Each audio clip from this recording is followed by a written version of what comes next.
Olá, você já deve ter ouvido falar sobre atendimentos de urgência e emergência, mas sabe a diferença entre eles? Esta é uma das dúvidas de muitos usuários do Sistema Único de Saúde. Em Santa Maria, os serviços são prestados na Unidade de Pronto Atendimento UPA 24 horas. No programa de hoje, você vai conhecer um pouco mais sobre a unidade e também sobre os serviços de urgência e emergência. Para falar sobre o assunto, estão aqui conosco no estúdio o responsável técnico de enfermagem da UPA, Wagner Costa, e também a enfermeira Karen Ber. Sejam muito bem-vindos ao programa e obrigada pela participação. Obrigada. Bom, antes da gente começar a falar um pouquinho sobre os atendimentos de urgência e emergência, eu gostaria de convidar vocês para assistir uma matéria, uma reportagem que a gente fez que fala um pouquinho sobre a UPA aqui de Santa Maria. Vamos assistir. A Unidade de Pronto Atendimento UPA 24 horas de Santa Maria está localizada no bairro Nossa Senhora do Perpétuo Socorro, ao lado do Hospital Casa de Saúde. Os serviços de urgência e emergência são prestados desde abril de 2012, com a administração da Associação Franciscana de Assistência à Saúde, Cefas.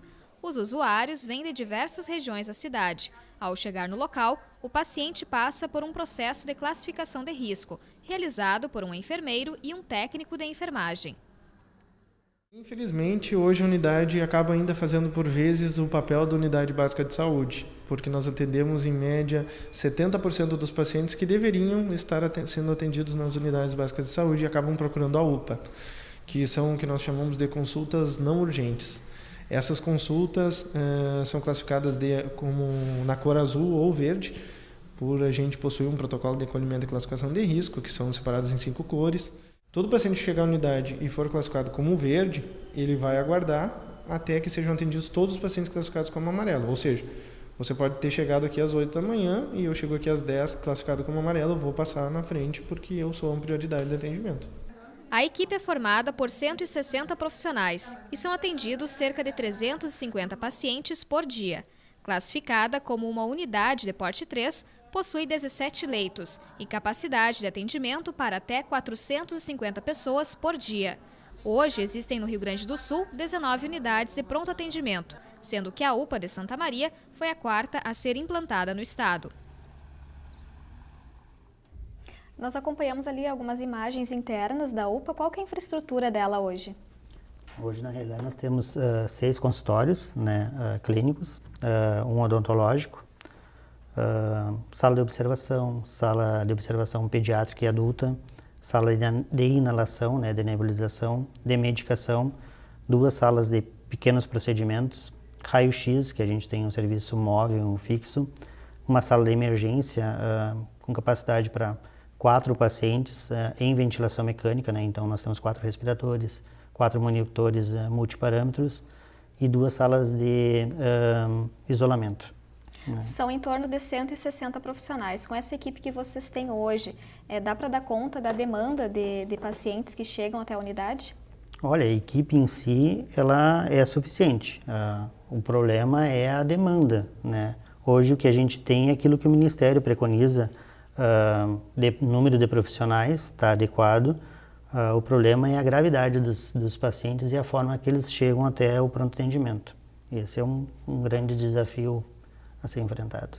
Quais os principais casos de urgência e emergência que chegam até a unidade?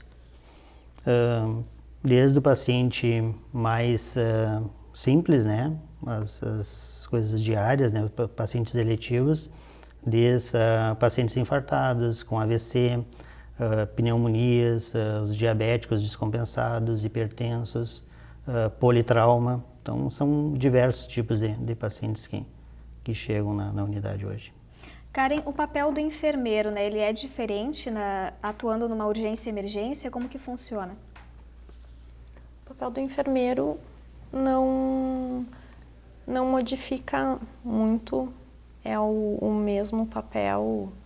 Ele tem que ter atenção, prestar o atendimento necessário ao paciente que chega, é um atendimento mais ágil, mais rápido. Tem que ser o atendimento prestado na hora, Que ele vai dar entrada pela emergência, não pela triagem, então tem que ser mais rápido. Quando tu começou, na tua carreira, tu já pensava em trabalhar com urgência e emergência? Ou isso surgiu depois? Como que foi? Acabou surgindo depois,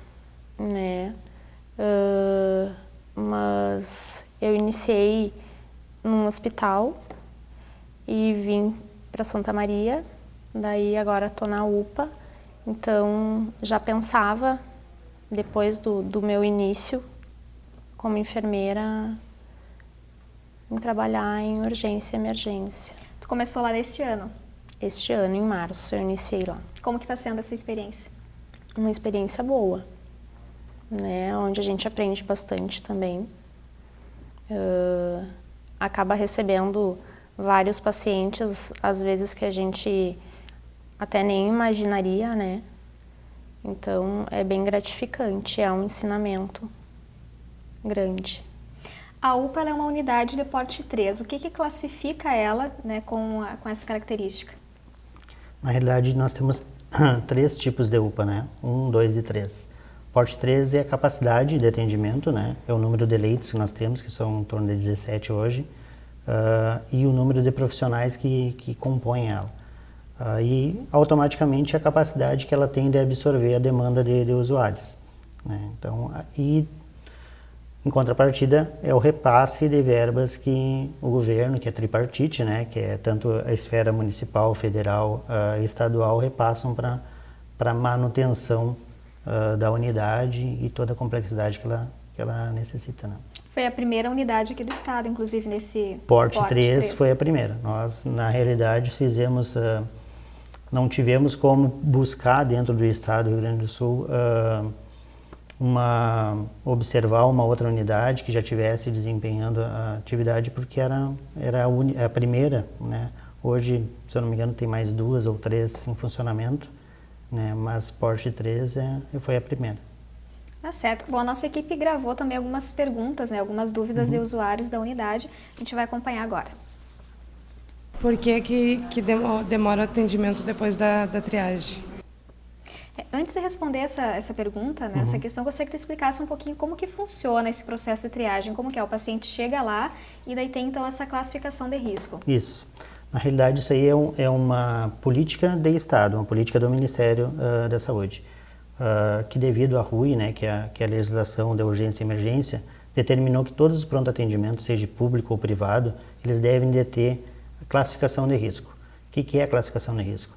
É tu acolher esse paciente, tu atender esse paciente, tu avaliar ele, tu mensurar o risco potencial que esse paciente tem para desenvolver uma comorbidade ou um risco que ele tenha, para na realidade organizar o atendimento, para que aquele paciente que chegue numa emergência, ele tenha o atendimento imediato, aquele paciente que tem uma urgência, ele tenha uma preferência no atendimento dentro da classificação. Tá? E o que a gente utiliza hoje é um protocolo de classificação de risco, que é internacional, que é o protocolo Manchester, que a gente trabalha baseado nele, tá? Para mensurar esse risco desse paciente. Quem é que faz? É o enfermeiro, com auxílio da equipe, com o técnico de enfermagem. Poderia ser feito por um médico, poderia ser feito por outros profissionais. Nós lá utilizamos a enfermagem, o enfermeiro, para fazer essa classificação. E por que muitas vezes pode demorar um pouquinho? Como que funciona? Que foi a pergunta, né, dessa usuária. Na realidade, o que demora o atendimento hoje, se tu chegar hoje na UPA por uma consulta eletiva, tu vai esperar. Da mesma forma que tu marcar hoje uma consulta num consultório, que muitas vezes tu marca a tua agenda para as 11 horas, tu vai ser atendido às 4 horas da tarde, pagando particular muitas vezes. O que é o atendimento na urgência e emergência? Às vezes as pessoas chegam e elas querem ser atendidas imediatamente, e a gente adoraria fazer isso. Só que tem pessoas com maior risco de vida. É diferente tu chegar lá com uma síndrome gripal, que tem uma certa necessidade, sem febre, com dor no corpo, com dor de garganta, mas tu não tem febre, tu não tem nenhuma toxemia, tu não tem nenhum risco iminente de vida. E tu chegar com uma dor pré-cordial, onde tu pode estar evoluindo para um infarto, onde tu pode chegar com perda de forças em extremidades, que tu pode estar evoluindo para um AVC. E esse paciente ele tem necessidade de ser atendido imediatamente. Tem pessoas que chegam com dor, mas essa dor muitas vezes não é uma dor incapacitante. Então elas podem aguardar um pouco esse atendimento. A gente gostaria de atender todo mundo o mais rápido possível. O problema é que os usuários não compreendem que a demanda que a gente tem e os pacientes que chegam com as gravidades que chegam muitas vezes avançadas, né? E muitas vezes para tu conseguir a transferência para uma outra instituição, o médico tem que ficar 30, 40, 1 hora no telefone tentando transferir para um hospital de maior complexidade, né? A UPA é uma unidade que deveria apenas atender o paciente, estabilizar o paciente e encaminhar esse paciente. E daí esse outro fluxo e essa outra composição da rede que a gente muitas vezes tem problemas e os usuários não compreendem o porquê que eles demoram. Não é por falta de vontade, e sim pela devida complexidade daqueles pacientes mais graves que chegam e que têm que ser manipulados, têm que ser manejados, e às vezes, e isso não é em 5 minutos, em 10 minutos, em 15 minutos, às vezes um médico leva 1 hora num paciente mais grave, 2 horas, 3 horas, né? E isso muitas vezes a população não tem essa compreensão. Tá certo, vamos com mais uma pergunta então. Qual é a diferença que tem entre a urgência e emergência? Essa é uma dúvida bem frequente, né? Que a gente ouve falar em urgência e emergência, mas muitas pessoas pensam que é a mesma coisa, mas não, tem uma diferença. Qual que seria ela? A emergência é aquele atendimento que tu necessita intervir agora. Ela não pode esperar. É aquele paciente que chegou numa PCR, numa parada cardiorrespiratória. É aquele paciente que chegou um politrauma, com perda de sangue, com hemorragia, e que tu tem que intervir, porque senão aquele paciente vai morrer. Se tu perder cada minuto que tu perder num paciente numa parada, tu perde 10% de chance de reverter ela, né? Se um paciente estiver com mais de 10 minutos sem oxigenação, possivelmente se tu conseguir reverter essa parada, tu vai ter um paciente sequelado para o resto da vida. Então tu tem que intervir agora, é imediato. A urgência, ela é relativa. Dentro da urgência, tu tem 3, 4 níveis de urgência. Uma emergência maior, que daí no nosso protocolo seria o paciente laranja, que tem que ser atendido em até 10 minutos. Tá? Uma emergência num grau importante, que seria o paciente amarelo, e daí as pessoas não compreendem a classificação, que tu pode levar até 1 hora para avaliar. Paciente com uma fratura que esteja íntegra, tu pode, né, não que vá aguardar isso daí. Uma menor urgência, que seria o paciente classificado como verde, e o azul, que é um paciente não urgente, que poderia ser encaminhado à atenção básica. Até mesmo o nosso paciente classificado como verde hoje, ele poderia ser encaminhado à atenção básica, né? Então são as diferenças da urgência que...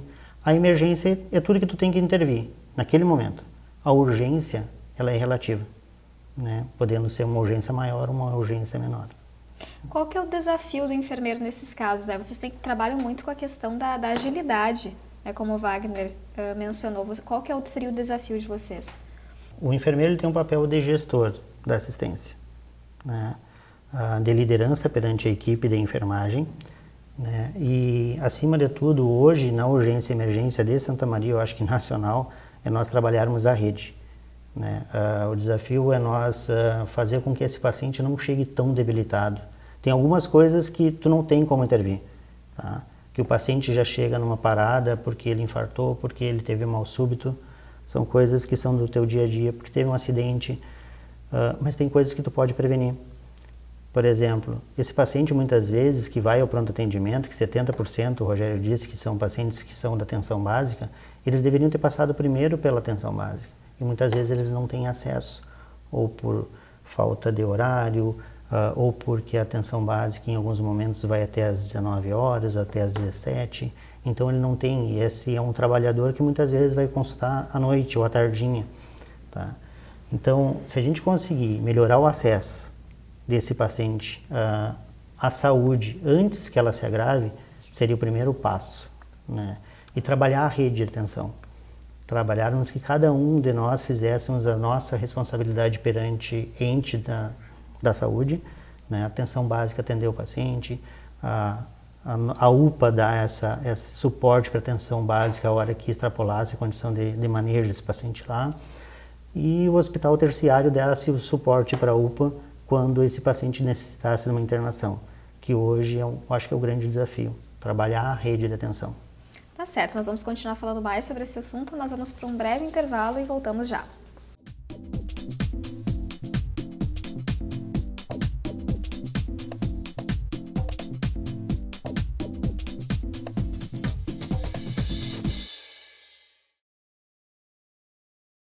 Sonho.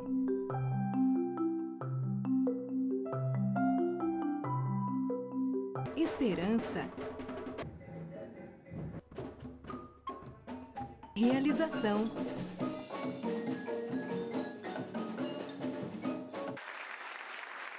Cuíca, promovendo inclusão social através da música, transformando sonhos em realidade.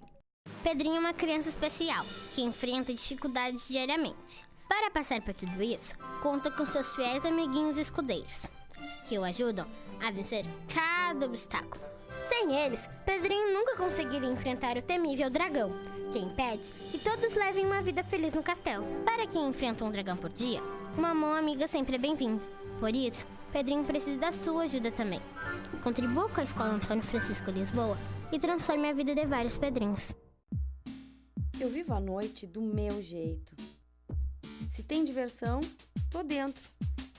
Eu gosto é do movimento, da vida, mas alcoolizada, eu não dirijo.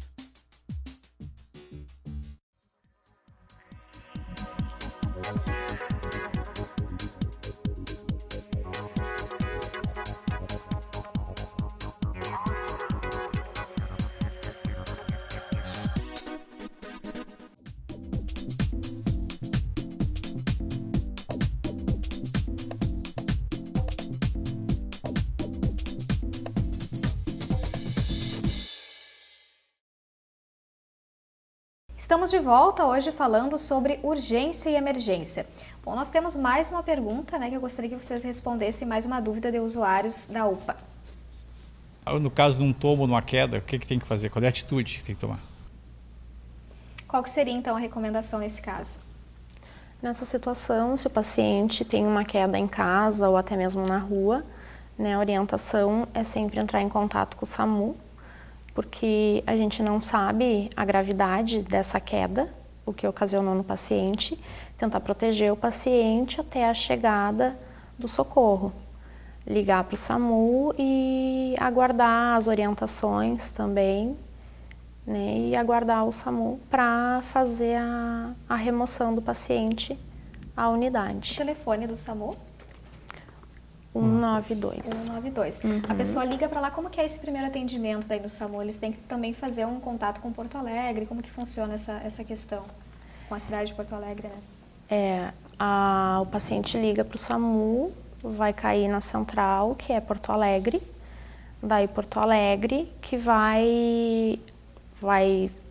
as pessoas daí vão informar o que aconteceu, né? E Porto Alegre daí vai ligar para a base de Santa Maria e encaminhar a ambulância. Vocês têm mais alguma coisa, Wagner? É uma coisa que é importante assim, ó, as pessoas às vezes entram em pânico e não terminam a ligação. Existe um protocolo de atendimento pelo SAMU e as perguntas que às vezes o usuário acha que é perda de tempo, na realidade é fazer uma triagem. É para saber se essa pessoa, muitas vezes, ela pode até, com orientações básicas que o telefonista, que o profissional da SAMU prestar, pode ser removido até por um usuário. E tem situações que ele vai precisar de um serviço especializado, de um deslocamento ou de uma unidade básica ou uma unidade avançada para esse atendimento. Então tem que aguardar. Muitas vezes até em casos de parada, ou de um tombo, ou de uma síncope, de um desmaio, o profissional que está lá, o telefonista, ele vai dar as orientações e pode-se iniciar um primeiro atendimento até mesmo pelo usuário leigo, através de orientações do telefonista da SAMU, né? Então, sempre aguardar, completar a ligação. É demorado, mas é necessário. Até mesmo devido aos trotes, infelizmente, que acontecem, né? E que desperdício de equipe e do dinheiro público, né? Vocês falaram muito na questão da pessoa manter a calma, né, quando presenciar uma situação de urgência e emergência. Tem algum caso, né, desses que vocês citaram, da urgência e emergência, que a pessoa ela pode estar auxiliando até a chegada do atendimento especializado? Hoje em dia, a saúde ela deve iniciar, eu acho que até na pré-escola.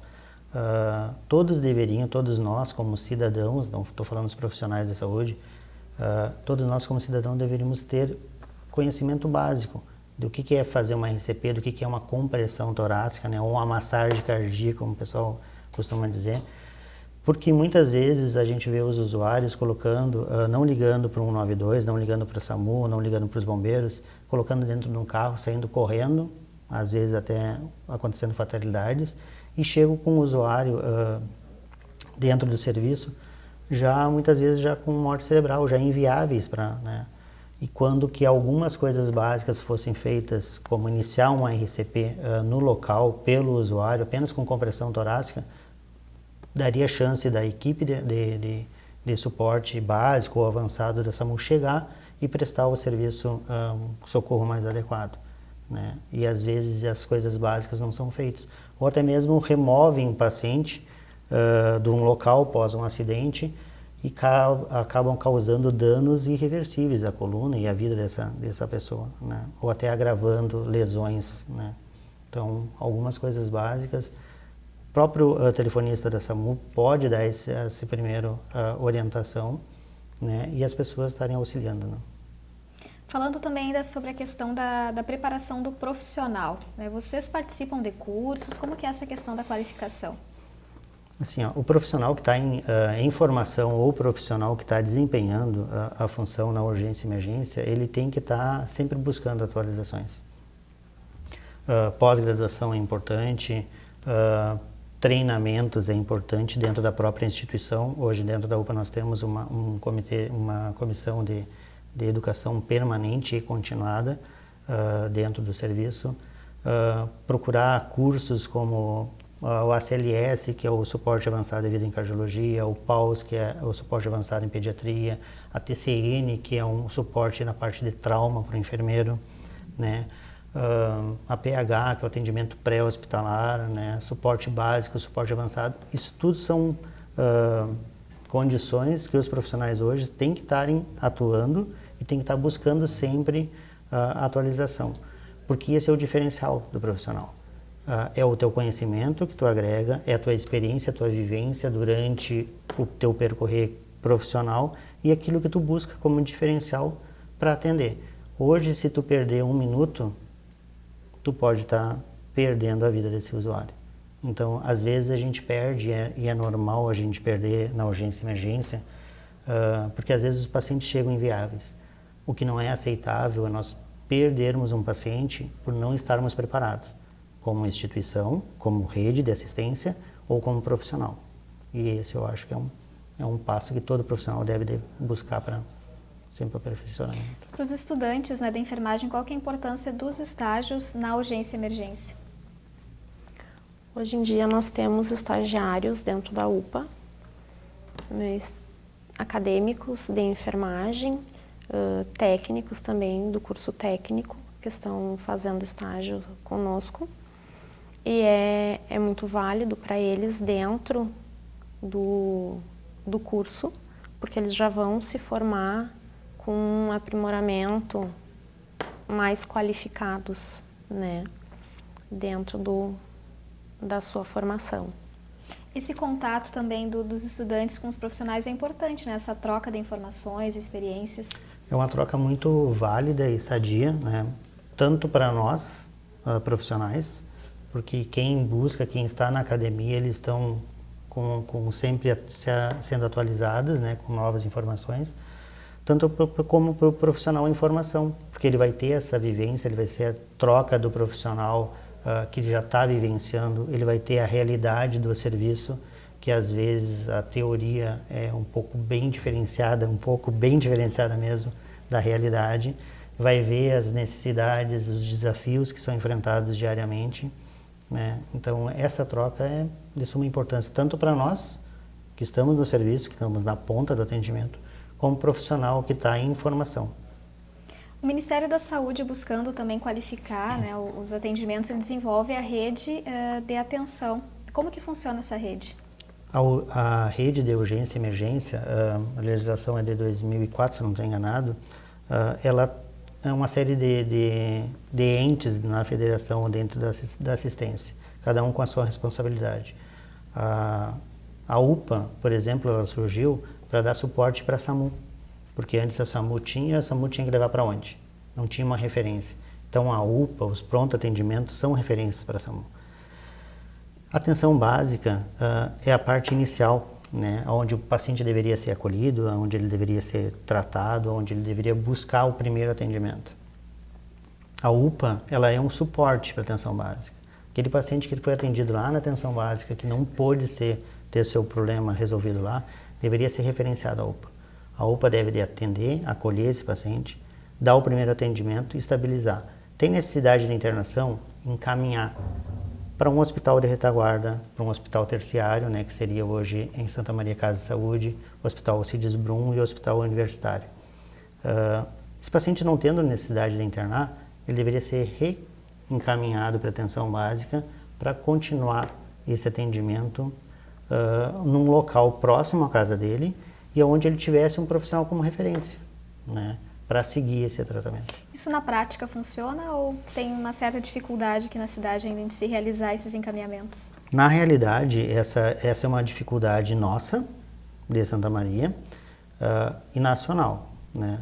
Hoje a gente vê a atenção básica em um processo desestruturado, onde a Secretaria de Saúde está fazendo um esforço muito grande para reorganizar a atenção básica, para proporcionar aos profissionais lá suporte para dar esse atendimento, tá?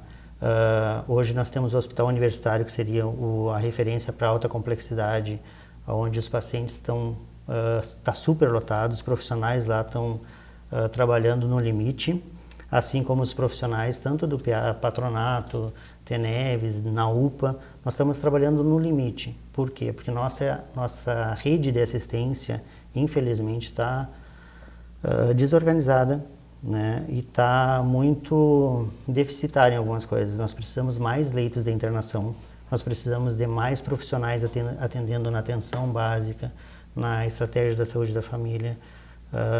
Somente investindo muito pesado em saúde básica, a gente vai diminuir, ou pelo menos esses pacientes vão chegar com um estado menos grave para os pronto atendimentos, né? E vão cada vez menos precisar de alta complexidade, que é o contrário que acontece hoje. Os pacientes já chegam debilitados ao extremo e nós estamos necessitando de leitos de CTI onde nós não temos dentro do município, né, o suficiente para atender a nossa demanda.